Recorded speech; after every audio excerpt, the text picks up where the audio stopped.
You might think that mentally preparing yourself for a family gathering, a social situation of some kind, so having some rehearsed responses, running through the conversation in your head, preparing for the gathering is actually helping you protect your peace. And I used to be the same way. I used to like to have my rehearsed responses, and I could find myself having endless narrative running before an event or a gathering of some kind, until I realised we can be prepared, but without the mental load, the energy cost of preparing in this sort of perpetual cycle of rumination, practicing, and even getting to the point where you may have arguments running in your head. So if any of that sounds like something that you might do before an event, stay with me. Let's discuss this, because what I want to share with you today is how by doing this and preparing in this way is actually costing us a lot more, but actually it's also doing the opposite of what we think it's doing. We might think by preparing this in this way, we're bringing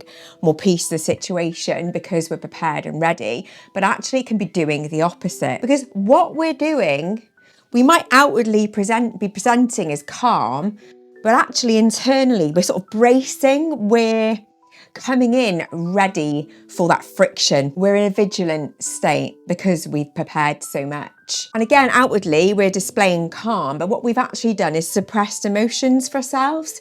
If we've had such a running narrative quite a time and storytelling, oftentimes those are linked to past emotions. And by not spending time with those beforehand, resolving them, allowing an emotional cycle to complete, we bring that story to the future event. And it also increases our predictive patterning. We'll be looking for those markers or those signals as evidence to support what we've gone in there with those narratives. So we've come in with this hypervigilant state. And so although we're presenting as quite calm outwardly, we're inside suppressing, holding down. So we're bracing, holding those emotions down. We're vigilant, we're looking about for those bits of evidence.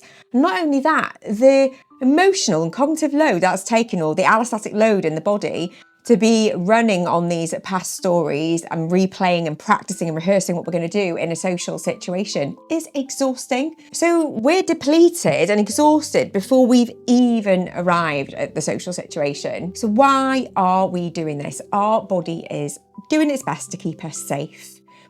And it's doing it in the way it knows how to. It looks at past stories to create clues for us and prepare us for all sorts of outcomes, which is a really great survival strategy in certain situations to spot danger. However, if we're trying to go into a social situation and be present and just enjoy the moment for what it is, this can actually hinder us. We're going in exhausted to start off with. We're not really calm, we're just outwardly showing that. And we're not going to be feeling that relaxed because we're going to be super vigilant. And then those interactions we do have, again, we may be seeking evidence, taking a little bit of evidence, and then falling into our rehearsed, for example, narrative that we've planned out, our little retort. So what can we do to reduce this overall cost, have a better experience, and still feel prepared?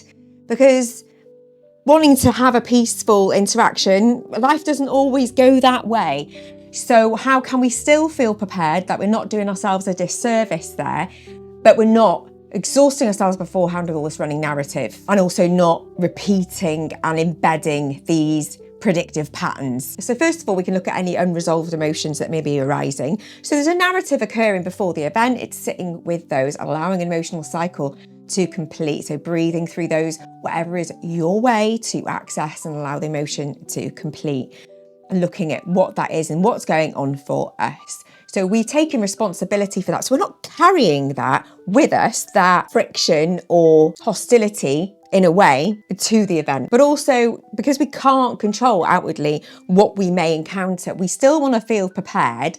And so we can do that by really understanding what our own values and standards are. And if we're really sure of those, that's not going to exhaust us. That's just reaffirming who we are and what's right for us in any given moment. So be it, right, okay, invalidating is not for me, or whatever those are, please comment below. What are your standards? Because it's fascinating. I find they evolve over time.